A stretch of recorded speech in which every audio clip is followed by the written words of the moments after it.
So we're going live. We're live. Hooray. So, hello everybody and welcome to another of our tech talks. We've done quite a few this week and most of these have been based around coding, but today we thought we'd do something a little bit different. So I'm Kevin and I've got Dave, who's one of our lead technical guru here at Kitronik with me today. So yeah, what we're going to cover is some of our lamp kits and then we're going to move on to some of our amp kits. So not quite sure we got that rhyming on purpose. But, lamps and amps. Lamps and amps, yeah. For those of you who don't know, here at Kitronic, we originally started way in 2005, and we focused on the design and technology market. So what we do, we start to produce kits that students would buy. They would typically solder together, and then they'd make enclosures and cases for. So we now sell to about 3,500 secondary schools here in the UK every year, and we've sold to most of them over time. And the kits have been really popular. So we thought it'd be nice to sort of cover that area of the business today instead of the coding things we've been doing for most of the week. So, okay, so we'll move on then, shall we? Yeah, so sure. What we're going to cover first is some of our pre-built Lamp modules. Lamp modules, yeah. So we've moved on to supplying some pre-built products because students don't always want to be doing soldering, specifically depending on the stream of design and technology they're doing. They might be focused more on the product design and the enclosure design. The aesthetics. Yeah. And we've got quite an extensive manufacturing setup here at Kitronic. So, it's for us to put these products through our surface mount processes. It's quite easy, really, isn't it, Dave? Yeah, and it produces nice little modules that you can then incorporate in design, and you can get the bonus marks for having some electronics in your design, but without having to have done any complicated electronics. So this, for instance, this tiny little thing here, we'll have a look at it in a second, powered up, is one of the modules. Yeah. It's also a handy fiddly toy for me. Yeah, and we actually designed this product after I visited a school, and they were actually buying something similar from eBay to use, but it wasn't cheap, and it actually wasn't specifically designed for what the students were trying to do. So we've been able to produce something I think more effective, really, at a good price. So do you want me to show these online, Dave, or do you want to? Shall we just jump into some lights first, because people love lights? Yeah, sounds good. Yeah. So if I switch camera to the desk cam. There we go. So this is that little module I just waved in front of the camera earlier. You can see it's not very easy to get it to focus on it. There we go. There's 5 LEDs and an on-off switch and a micro USB connector. So you can plug it straight into a micro USB lead. We carefully sized the current draw so it'll just plug straight into a computer. So actually I'm powering all these lamps today off the computer that's running the video cameras and everything. And this is one of the things, this is a resource, isn't it, Kevin? It is, yeah. I was just going to say, when you talk about being able to power off a computer, what we're saying there is there's a limit, isn't there, that a computer should be able to supply? Yes, there's a minimum spec that says computers can supply this much, and if you want any more, then you need to negotiate via the USB thing. And most modern computers are actually way better than the minimum spec. But we carefully size things so that if you're going to plug it into something old, it doesn't cause it to go wrong. Yeah. So this is plugged in and the on-off switch on the end. And as you can see, it's really quite bright. Cameras, of course, particularly webcams, aren't very good at the whole flare with LEDs. But this is a little, it's like a 4-layer acrylic base, and it's designed to give you some edge-lit acrylic. So I've got this piece of acrylic here with some engraving on it. It's quite hard to see the engraving until I do this. And then it lights up. And because the way the light's refracted through the acrylic, it comes out the sides as well. And it looks beautiful. And of course, this is a design thing then. So the design of these becomes part of a project. I've got, dropped it on the floor. Here's a stag, which is, where is it? There. It's really nice, isn't it? And this one is one of my favorites. We did this for Halloween, so it's got some engraving on it, but when you put it in the stand, it lights up really beautifully as all that engraving catches the light and sends it sideways. I think what is I'll show the web page now, Dave, and show where those resources are. Yeah, that's cool. The other thing that's maybe of interest to people is that it's got an integrated power switch, hasn't it? Yes. So on the end of the thing, you see it better on the web page, is a little power switch. Yeah. Can you see my page okay there? I can see your page, so I assume everybody on the YouTube can as well. Yeah, so it's got a mounting hole here, and then there is, where is it? Here, there's pads, isn't there, where you could put a separate switch if you didn't want, if you wanted one further away or a different style of switch, you could replace this one. You leave this in place, don't you? It goes in parallel with that one, so you can switch it from a cable that's somewhere else, like a light switch. Yeah, and we can see these modules are quite cheap. You know, they're sort of mid £1, £1.55, and then that resource that you were showing there is available for people to download. So you can go to the resource section here, and that whole design is available. It tells you what you need, and then the design files are there for people to take away. So, I mean, we're not saying this is the only way to use the kit, are we? But it's it gives people an idea, a first starter point for some things to do with it, really. Yeah. I mean, you could easily integrate this into a 3D printing project or just a normal resistant material project. Yeah. And the like. So that's a really nice. So we've launched that in about the last year, but it's already proven to be really popular. Mm-hmm. Well, until the school's closed. Yes. We've got a few challenges, but yeah, and that's the next kit we're going to look at. This is another little integrated module. Again, it's got, I'll bring it back up under the desk cam. That one.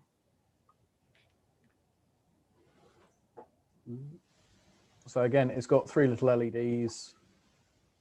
And this one is designed to just be soldered onto a lead. So this lead is just it's a USB power only lead. I'll just plug it into the computer. I think another useful thing is if anyone has any questions today while me and Dave are talking you through these products, if they want to leave those in comments on the live chat, then we'll do our best to answer those. So if you're not, sorry, Dave?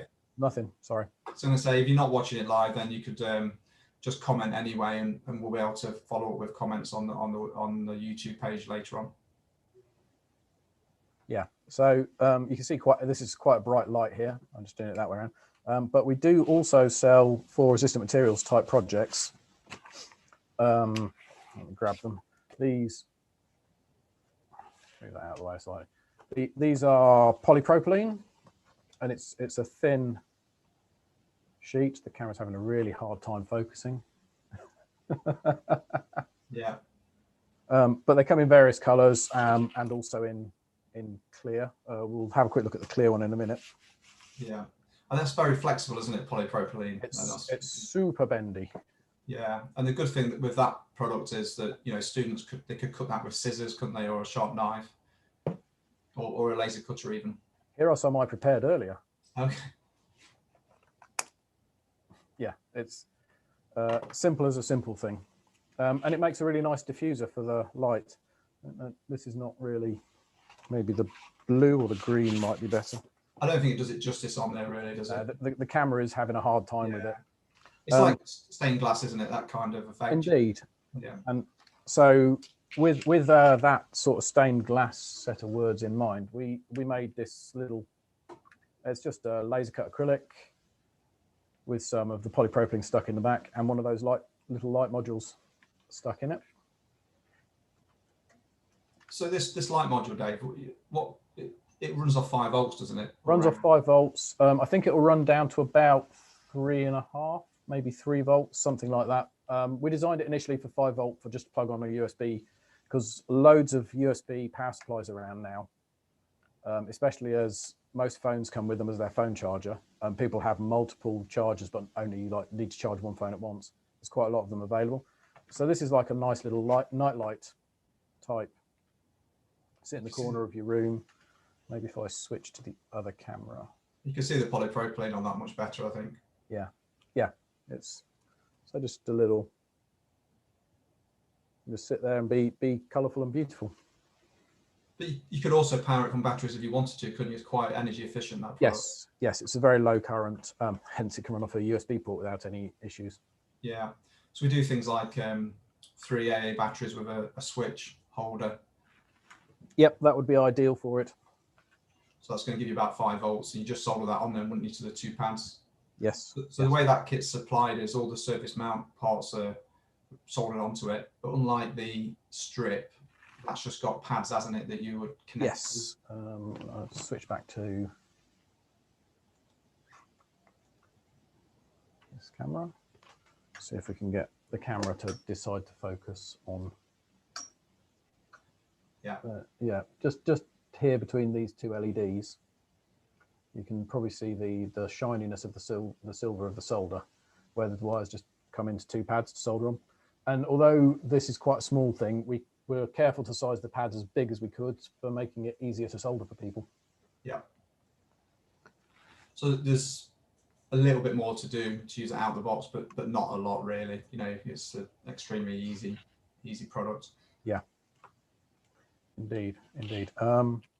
We do have a resource for that as well, don't we? If I just yes, yeah, it's like a little angle poise lamp, isn't it? Yeah. So this was, if I can work my computer, designed by a placement student we had, wasn't we, from a design department, and yes, they took that product, we can see it here, and they've made an adjustable lamp, but with an independent power switch, so the power's come in, gone through a power switch, and then been fed back out to the lamp itself. There we go. So it's just a USB lead, a bit of wire, and a switch. It's quite simple. Yeah. This takes you through the whole process of building that product if they wanted to.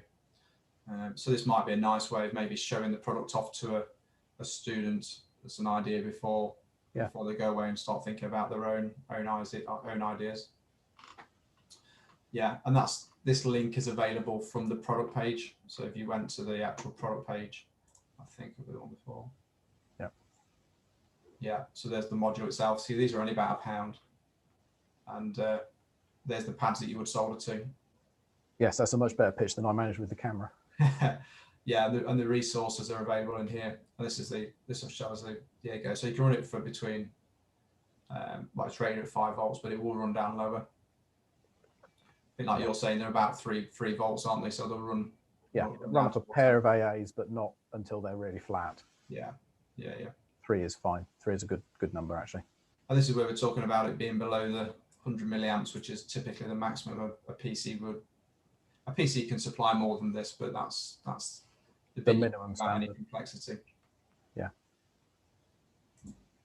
So yeah, there's some of the pre-built modules we have. Mm-hmm. And then we were going to look at some of the ones that required a bit more soldering, weren't we? Yeah. So I've got some kits here. Let me switch to the other camera again. So they're actually two different shapes of a very similar kit, and then there's also this is a color changing nightlight kit that we do that I've soldered up as well. So I'll just move that out of the way a second. We can do the nice pretty light thing. So this is the power's coming in from the computer over there, and the LED has a color changing mode in it. And we said earlier about the polypropylene is dead easy to cut with scissors. Before we came on air, I found some polypropylene and a stapler, and I made a little nightlight diffuser, which looks much nicer in life than it does on the camera. Yeah, I mean, I've actually used this kit with late junior school students when I went in and did a sort of a session at a school I know. It's so in terms, it's 1, 2, 3, 4, 5, 6, 7, 8, 9 solder joints. Yeah. So it's not a complicated kit to assemble. You don't need to think very hard about it. No, yeah, it's something we sell a lot into. Sort of key stage 3 would be the main market for this. So that's early secondary school here in the UK. And then we've got these slightly more complicated kits as well. I mean, slightly more complicated is it's not very complicated.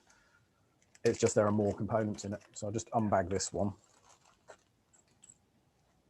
So there's a PCB. And again, we've designed the PCB with really big pads because it helps people to solder them and it helps to make the pads more robust on the board. So when you're learning to solder, we've thought about the fact that people who are learning to solder might not be as good as people who have been soldering for years and years and years, like Kevin has. And we make our PCBs student friendly. And then on the top here,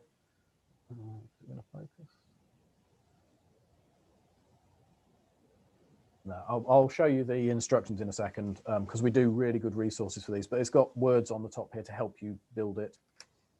And then there's a little set of 9 high power, super bright white LEDs and some resistors. And that's all you need to build a lamp, such as, well, this is a 3D printed bit, but the light part you can see in there is one of this kit.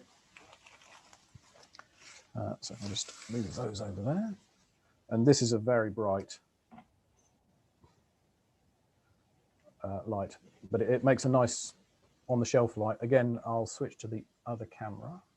I'll just hold it up so you can see it in horizontaliness. So it's a nice, just sit on a shelf.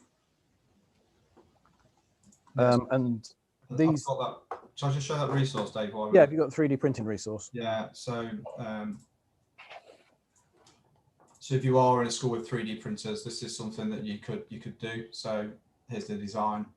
Again, it's linked off the product page, and it explains how to build it. So here we've just used 3 AA batteries, I believe.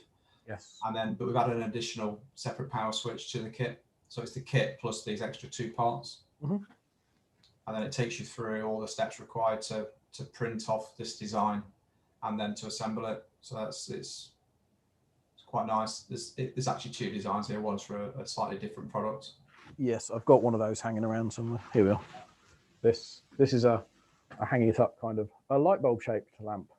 There you go. Yeah, it's using a very similar design aesthetic. Yeah, except in that instance, it's using one of the 1 watt LED. So today we're showing some of our kits, but obviously there are a lot more available on our website. We can't go through them all today.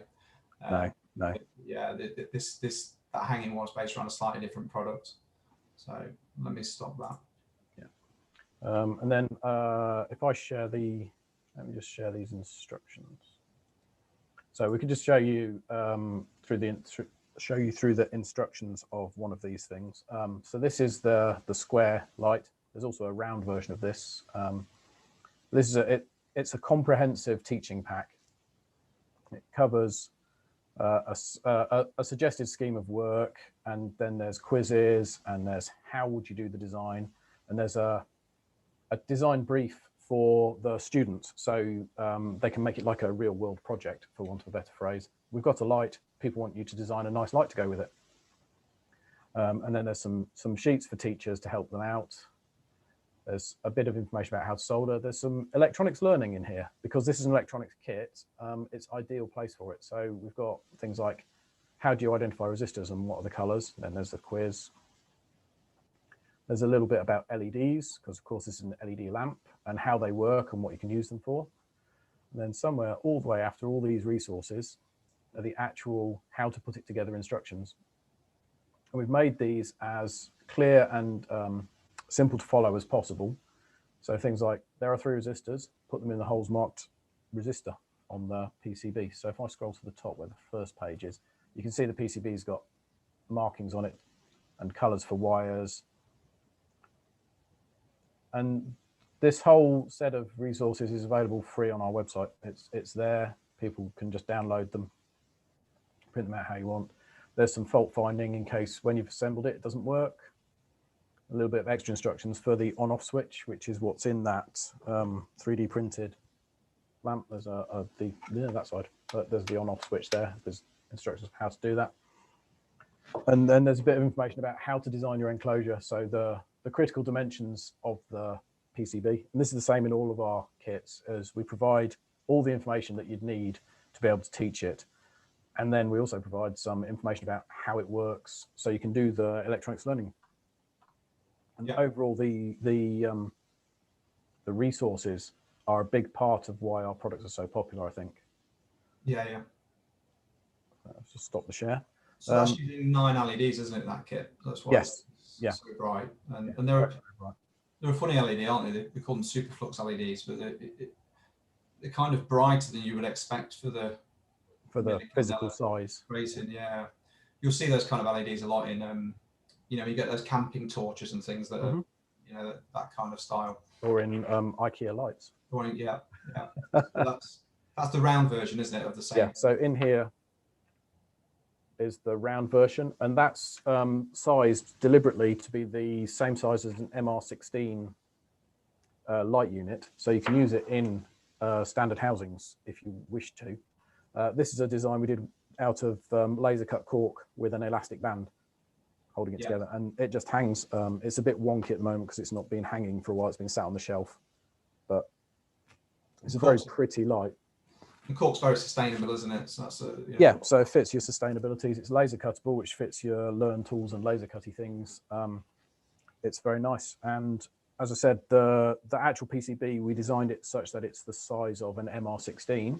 An interesting fact we learned when we were doing that is that the sizings of MR round lamps, which are multifaceted reflectors, are in 1/8 of an inch.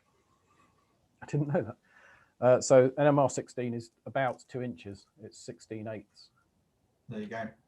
So yeah, again, this is that's available as a resource on our website as well. So again, it's an example of how the product could be used.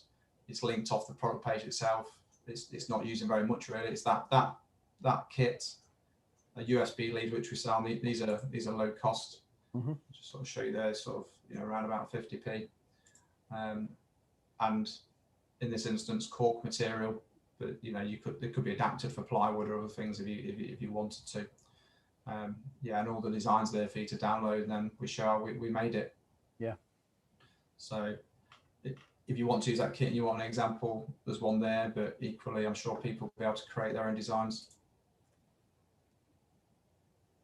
So that's a 5-volt supply as well, isn't it? So in that instance, it's USB, but again, it could be batteries should you wish it to be. Yeah, because it's the same design as the battery-powered light with the switch that we showed the 3D printable in terms of the circuit. The physical shape is different, but the circuit's quite similar. Yeah. Or you could buy a permanent 5-volt supply. You know, we sell some of those. Cut the connector off and solder it directly onto the PCB, and you'd be away. Yeah. So easy to use. So that's lamps. I think that is, yeah. We do, like I said, we've got so many lamps you can choose. We've got ones that come on automatically when it gets dark. We've got ones that come on and then stay on for a certain period of time. We've got those high power ones that use the sort of 1 watt star LEDs that are really bright like that. There's also programmable color changing ones, and ones you can hook up to your microbit or your Arduino, and we do torches and the solar torch and all those kind of things. So we've got quite a lot. Solar torch, shouldn't I? The solar torch is really neat because it's keyring sized. Yeah. So there's a lot of choice there. So you know, we've covered some today, but there's a lot more on the website. And then we're going to move on to amplifiers. Amps, yes. This is another area where we've got many choices. Choices, yeah. So should we start with a little bit of tech talk ampiness? Yeah, sounds good. All right, let's switch to this. So amplifiers make signals louder, bigger, and there's a few different types, but the most, here's some careful Dave hand-drawn beautiful schematics. Most of the common types, well, I'll just cover now in just a few minutes. Class A has one active component in this particular typical schematic, and your input comes in here, it gets amplified, and your output comes out over here. The disadvantage of Class A is that this active device is always on, so it's not very efficient. An advantage of that, of course, is that because it's always on, the distortion is quite low, and there's no sort of switching, and you can design the amp to use the best part of the transfer characteristic of the transistor. Transfer characteristic is a thing to go and look up. You could build that easily, couldn't you? That's something people maybe would Yeah, yeah. Quite often you'll find discrete component built amplifiers are of a sort that are similar to Class A, or they might be one of the ones we are going to come on to, which is also not very complicated. So as you can probably guess from Class A, there's also a Class B. And in this, there are two active devices. This is also known as push-pull. And one device is responsible for the positive side of the wave, and one is responsible for the negative side. So one pushes while the other one pulls. The big advantage of this is these are only on for half the time. So they're not sat there when it's quiet doing anything. It's much more efficient. Disadvantage of that, of course, is that these are two different transistors. And because they're different transistors, they have slightly different characteristics. And so you get more distortion than with the Class A, but also the crossover point between this transistor stopping and this one starting and introduces a bit of a distortion in the signal. Now, that's okay for some applications, but for audio, which is what a lot of Class A amps are used for, it's not very nice to listen to. So there's a sort of a semi-hybrid, which is imaginatively named a Class AB amp. And this is sort of the best of both worlds with minimal disadvantages of the 2A and the B. So in this, again, we've got the two active components, but this time there's some additional little bits that are biasing those so that this one stays on a little bit before before this one starts to conduct. So the two are always on a little bit in the middle, and that reduces that distortion that you get when this one turns off and this one starts, and vice versa. Because they're only on a little bit in the opposite half of the wave, they're still quite efficient. So this is more efficient than a Class A amp, less efficient than a Class B amp, but with less distortion than a Class B amp. So it's a good compromise. And we do sell some Class AB amplifiers. Our high power kit, which I think Kev might have the webpage for. I may do, yeah. And also the sort of stereo amplifier kits that we sell. Yep. They are, let me just launch this. They're Class AB. Mm-hmm. And it's been for a long time, if you bought an IC, a chip to do amplification, it would pretty much always be AB, wouldn't it?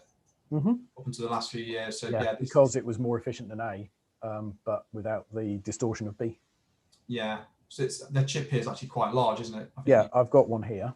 But it gets quite hot still, doesn't it? Which is why there's this big heatsink box. Yes, so that heatsink. Yeah, that is a very high power amplifier, isn't it? Sort of 15 watts a channel. Yeah. So there we are on the camera. That's a Class AB chip. It's actually two amplifiers in this chip, so it's twice as big as it would need to be for a single amplifier. But it's illustrative of how large it is. Now, more recently, I'll just put that over There's two because it's stereo, isn't it? It's one for each speaker. Yes, it's twice as big as it would be. More recently, there's been a move to the newer designs of Class D, which I have drawn here as Magic Box. Whilst enthusiasts will build a Class A amp and indeed a Class B amp from discrete components, transistors and resistors and LEDs and things, Class D amp operates in a slightly different way. You can sort of think of it as D for digital. It's not 100% true, but it's a good way of remembering it. And what this does is it takes the incoming signal and it does a bit of processing on it. And then the output is actually not analog at all. It's pulse width modulated. So it's turned on and off very fast. And then it relies on the rest of the circuit to take off the nasty sharp edges from that PWM, pulse width modulation, and smooth it so that when you listen to it, it sounds like music. The big advantage of that is because you're turning the transistors inside it on and off very fast, it's much more efficient because they're on or they're off. They're not sort of half on and leaking a bit of efficiency. And they're fully on, aren't they? They drive to the maximum they can. Yes, they drive hard and then they turn off, and then they drive and then they turn off. Of course, one of the disadvantages of that is that Class D amps can sound a bit horrible. And certainly early Class D amps, before the technology got developed better, did not sound like nice audio amps at all. But this is the way most modern chips have gone, haven't they now? Yes, the majority of the amplifiers we sell now that are not huge are Class D. And if you bought a phone or something, this is pretty much guaranteed to be what would be inside Yes, that. Definitely. So our mono amp kit, this is the 3rd iteration, I think, of it. That's right, yeah. So it's a long iteration. This is a slightly lower power amplifier than this one. But if you can make out that tiny black speck, that's the amplifier. And that's enabled to be that small because it's Class D, so it's much more efficient. This is actually our mono amp with a switch. So it also has a little indicator LED to tell you it's on or off. And I managed to dig out my ancient iPod so that we could have a little tune.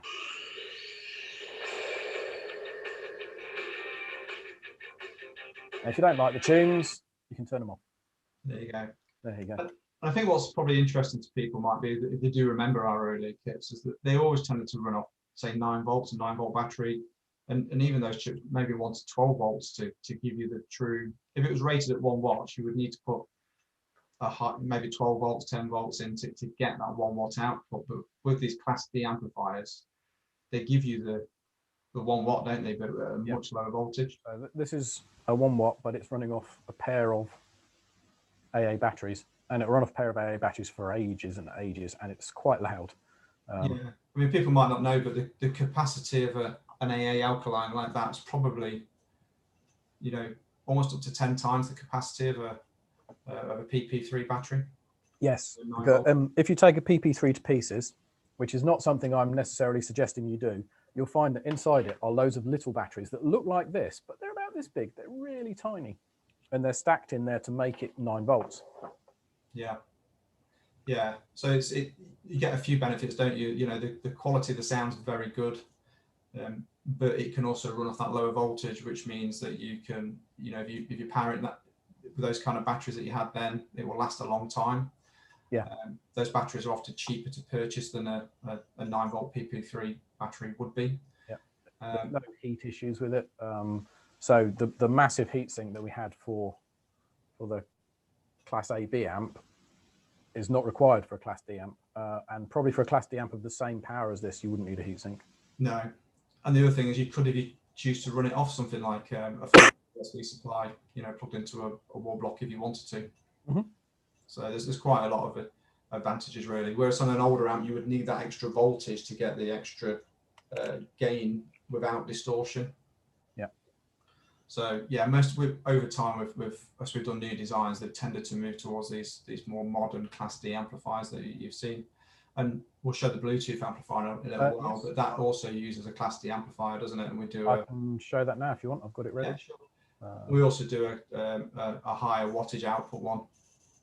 So this is our Bluetooth amp, and this little silver can here is the smart bit of it, so to speak. So in there, there's the Bluetooth radio module, and there's a little processor actually in there that does the talking over Bluetooth to get the connection.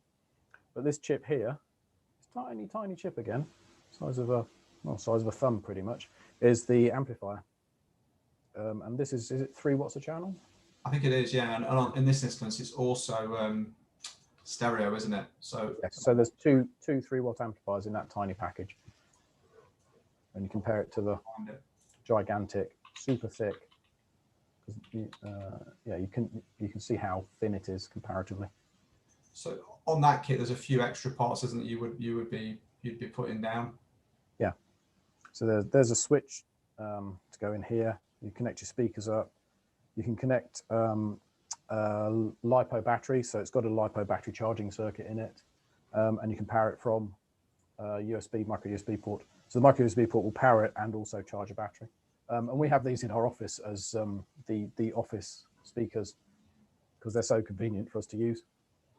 This is a sort of assembled one is I can almost speak. An assembled one where the switch is in. Yeah. This is where you would connect your speakers, but this shows a LiPo battery connected and how it would charge. Yeah, and there's an example of it. We've got one of those in the office. It's quite good. Yeah. Yeah, the biggest problem with it is we run it for ages and forget to charge it. Yeah, it's quite nice that it does support the the charging on board. So again, that's an example of a case design that we've published for free. If people wanted to take that kit and print off a case, they could use the files we provided there. So that's something very close to almost what a consumer product would look like. Yeah, and it gives the D&T a relevance in the real world, doesn't it? Because that's a D&T design that when you made it, actually you can use it really well, and it's really you want to take it home.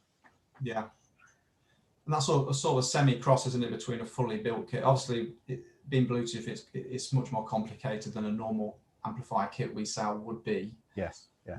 Which is why we've pre-built a big chunk of it, but we've still left you to be able to connect your own speakers and your own power switch. And the reason the power switch isn't on board is specifically so that if you wanted to place that elsewhere in the design, you could locate it and then put flying leads back, wires back to the PCB itself.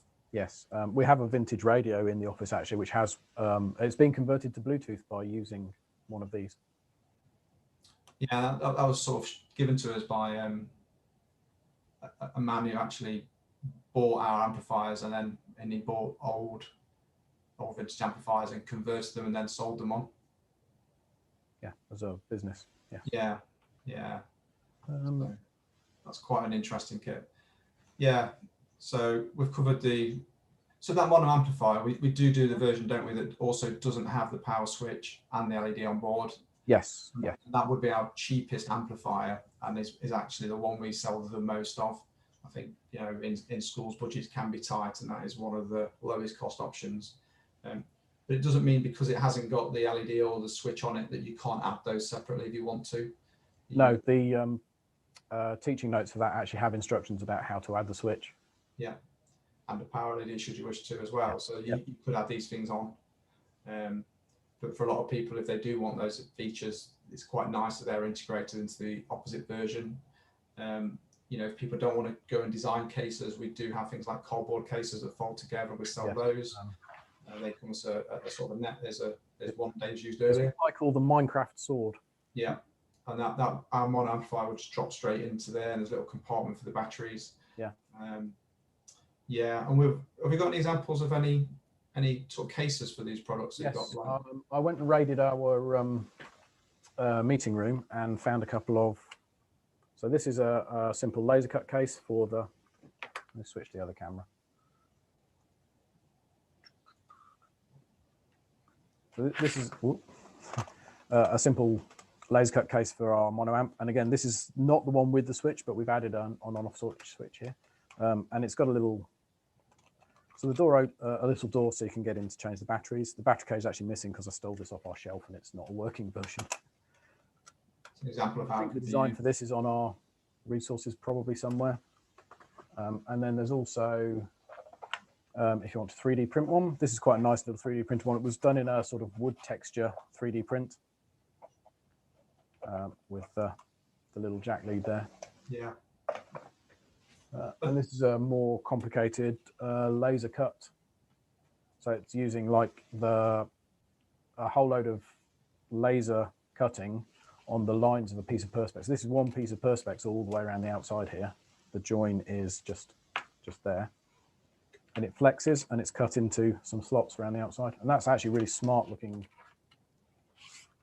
amplifier. Yeah, there's sort of color variations there, and if that small chip on the PCB, that again, that's something that we pre-mount, isn't it? So there's no one should be concerned that we're expecting students to solder down any of those complicated surface mount parts. No, not at all. If they want to learn surface mount soldering, we do actually do a surface mount soldering kit, and it comes with tweezers and instructions and practical exercises to practice with tweezers, but that's not a normal student in learning soldering type kit at all. No. Our learn to solder kits all have nice big pads. They come with instructions that help you to learn to solder and explain all the electronics. Yeah, so we've got this range, haven't we? Starting with a very sort of low-cost mono amplifier that we covered right up to that high-power amplifier kit, which is the loudest one we sell.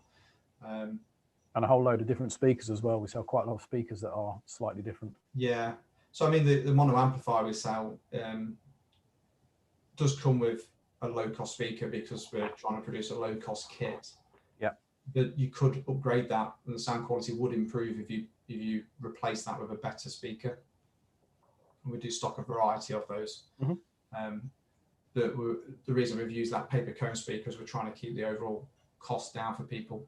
Yeah, and it's nice and compact as well, because when you've got a tiny, tiny PCB, a nice compact speaker to go with it, you can make a nice compact case, make it very portable.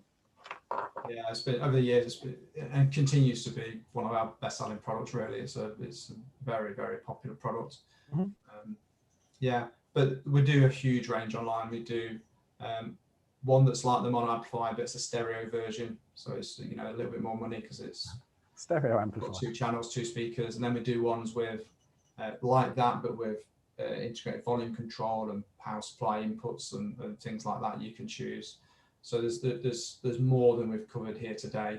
Yeah, we have a huge range of learn to solder together electronic kits. And we don't talk about them very much at places like BET, because at BET we're trying to talk to people about how, I don't know, microbits and computing and things that you can't explain without being there work.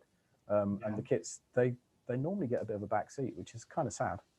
Yeah, but you know, we do, people may have seen, we send flyers to schools every term. We send a catalogue out once a year. We try and produce those flyers so they're not just pushing product, but they're also showing you examples of how the product's been used.